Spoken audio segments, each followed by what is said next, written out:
The content in this video is for general educational use. It does not represent political opinions or judgments about any country, culture, or government. Information is based on publicly available sources and may be summarized or simplified. Viewers should verify details through multiple sources.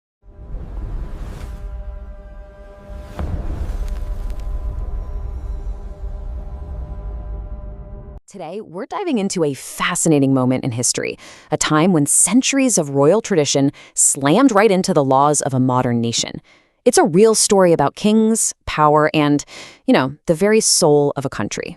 So at the very heart of this entire story is one single, explosive question. Now, in most democracies, the answer seems pretty obvious, right? But for a nation that's literally built on ancient monarchies, well, it gets a lot more complicated. And this very question pushed Malaysia right to the edge. And the year was 1993. This wasn't just some political disagreement you'd see on the news. No, this was a fundamental conflict over what it meant to be Malaysian. It was a showdown that was going to redefine the relationship between the people, their government, and their kings, forever. So what exactly happened here? Let's get into the specifics of the events that actually sparked this unprecedented national crisis. Okay, so the whole thing was basically lit by a single spark. Back in 1992, a hockey coach, a guy named Douglas Gomez, allegedly gets assaulted by the Sultan of Johor. Now, here's the kicker. At that time, Malaysia's 9 rulers were completely immune from prostitution. They literally couldn't be charged with anything. And while this kind of thing might have happened before, this time it just caught fire, It sparked this huge national debate led by a government that decided this immunity thing was a massive problem. The government's position on this was crystal clear. They basically called royal immunity a feudal relic. In their eyes, for Malaysia to be a truly modern democratic nation, nobody, and they meant nobody, not even a king, could be above the law. This really set the stage for a major clash of ideas. But to really get why this was such a huge deal, why taking away this immunity was so controversial, we've got to rewind a bit. We need to look at these really deep-rooted ideas about kingship in Malay culture that have been around for centuries. So first up is this concept of kerajaan. Now, this isn't just the Malay word for government. Its literal meaning is something closer to the state of having a king. In traditional thinking, the Raja, the king, isn't just the head of state. He is the state. The entire society is built around him. He's the central pillar. And tied directly to the king's physical body is this idea of daulat. This is a kind of mystical, sacred power, a spiritual sovereignty that makes the ruler himself untouchable. To challenge the king and act they called derhaka, it wasn't just treason. It was believed you were inviting a curse, that you'd bring disaster on yourself and the entire kingdom. And get this quote from the ancient Malay annals, the Sejarah Melayu, just sums it all up perfectly. It describes this pact where the people promise absolute, unquestioning loyalty to their ruler's family, forever, even if that ruler is a total tyrant. For centuries, this was the bedrock of the whole system. Now, have a look at this incredible map from 1876. You'll notice it doesn't show a country with neat little borders like we're used to seeing. Instead, it maps out the rivers, the absolute lifelines of the kingdom. It shows a world where territory wasn't about land. It was about the flow of power, radiating out from the king. Basically, the kingdom was wherever the king's authority reached.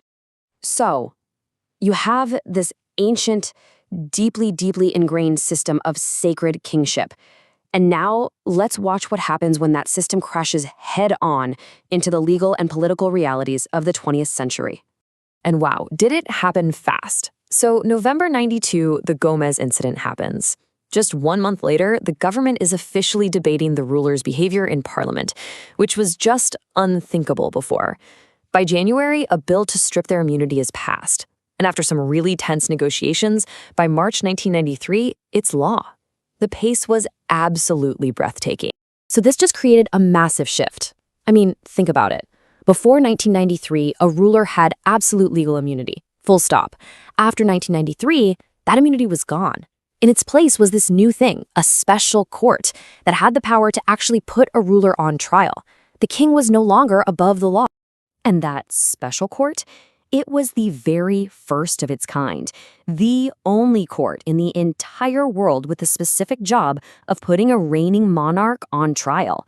This wasn't just some local legal change. This was a move that had never been seen before on the global stage. But the fallout from this crisis wasn't just about passing new laws. It was really about forging a whole new identity for Malaysia, one that was fit for the future. I love this metaphor. It really captures the whole spirit of the change. The argument was that a constitution, just like a traditional Malay dress, a baju, has to have some give. It needs to evolve. If it's too tight, too rigid, it just holds the nation back. It needed to be refitted for a new, modern era. And you have to understand, this wasn't happening in a vacuum. The prime minister at the time, Mahathir, he had this massive plan for the country called Vision 2020. The whole goal was to turn Malaysia into a fully developed, modern nation. And reforming these ancient institutions was seen as a key part of making that happen. So at the very core of Vision 2020 was this idea of the Melayu Baru, the new Malay. This was a call for a huge cultural shift, away from those old feudal mindsets of just unquestioning loyalty. It was all about promoting a new identity, modern, rational, progressive. So in that context, getting rid of royal immunity wasn't just about justice for one guy. It was a huge symbolic step to make sure that tradition would help progress, not stand in its way. And so at the end of the day, the 1993 crisis leaves us with this massive question. And it's one that goes way beyond Malaysia. How do you honor your deep, meaningful history while at the same time pushing for a modern future? How does a nation balance its ancient soul with its new ambitions? There's no easy answer, and it's a challenge that countries all over the world are still trying to figure out today.